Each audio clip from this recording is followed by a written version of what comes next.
I keep hitting the desk. But anyways, yeah. So Godzilla X Kong. I saw Godzilla X Kong with my son. He was super stoked, just fucking red hot and raring, ready to go. One of those things, like he was so excited, like he was asking me every 5 minutes, "Is it time yet? Is it time to go?"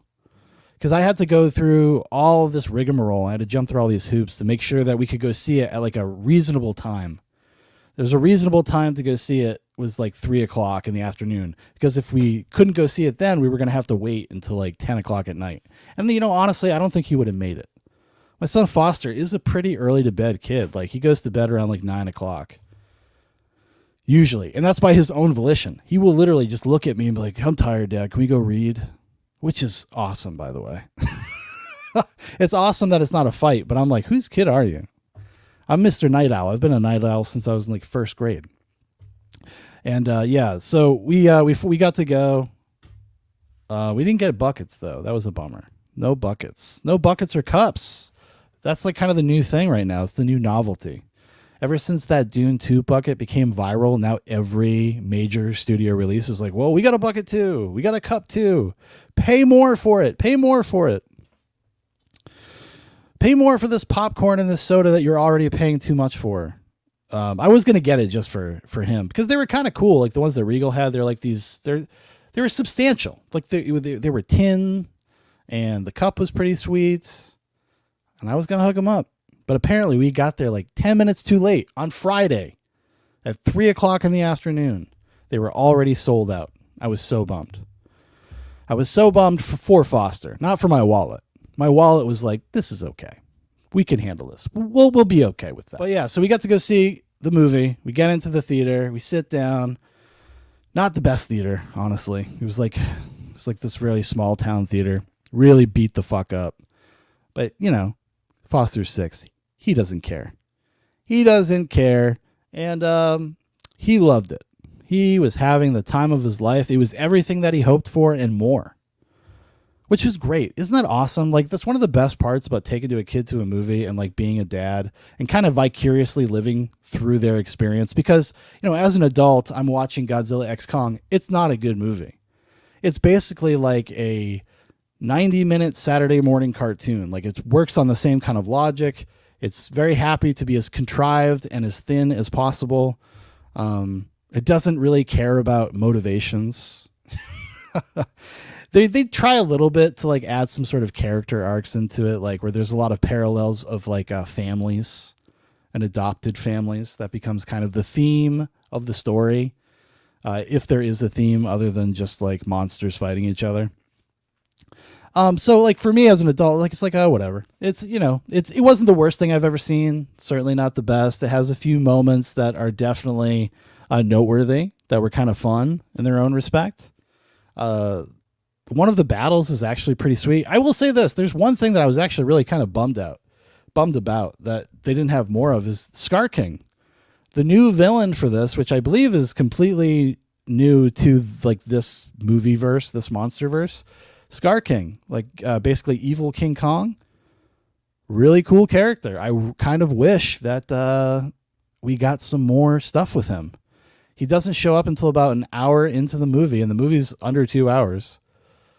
He's not really mentioned until they come across him. And then his backstory is explained by the humans looking at a mural. So it's not even like we go back in time to learn about him like in a flashback or something. No, they just like exposition dump for 10 minutes and tell you the story of Godzilla and Scar King. And then that was it.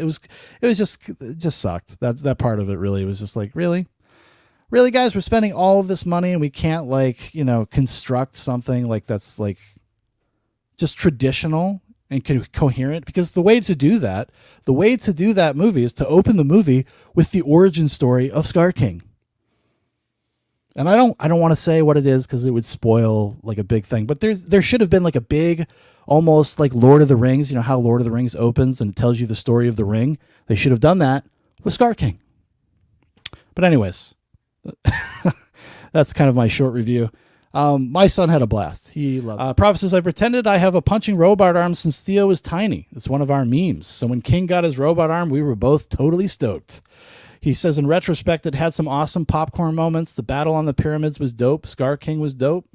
Hagbard says, look, you got a baby Kong being used as a cudgel. What the fuck more are you looking for? Dude, that was one of the best moments of the movie. Spoiler alert, there's a moment where he grabs the baby Kong, which I guess his name is, I think it's Zuko. And Zuko starts off, is bad. He's from Scar King's tribe or whatever. And they come across Kong as Kong's like out exploring Hollow Earth. And he tries to fight Kong. He tries to attack him. And it is hilarious. Like Kong literally grabs him by his feet and just uses him like a fucking club and just beats the shit out of the other apes. But yeah, I mean, listen, it's a fun movie for what it is. I can't tell you it's a good movie. It's not a good movie. It doesn't, but this is what it does do, though. In fairness to Godzilla X Kong, it kind of delivers on what it's setting out to do, which is just to kind of give you big battle scenes, essentially. I mean, it's like a big live action cartoon. There's like the humans are kind of just put into a cartoon world. It's and if I don't know, listen. It's probably the dumbest out of all of them, which in some ways makes it the best one because it just has let go of any notion of taking itself seriously. It is full on Saturday morning cartoons, and it's probably better for it. Although I do think, though, we are going to run into with this franchise, we're going to run into a Batman and Robin scenario where they go too far and it like kills the franchise for a decade. I think that's kind of what we're building up towards. Like it's like this was as far as you can take it as being like a campy, nonsensical experience. I think this is about as far as you can push it. But dude, listen, I even like Foster and I both like fist pumped and cheered at least 2 or 3 times during the movie. Like there's a part where Godzilla and Kong basically like rocket blast down into Hollow Earth and they like hit the ground and they create a big crater and they fucking jump out of it and then they just start running at Scar King and his army of apes, and it was actually kind of awesome. Like just viscerally, I was like, oh, that's fucking rad. That's really cool. It's a really nice moment. Tom says, never leave the cave without it. That's true. Got to get that Batman Forever card.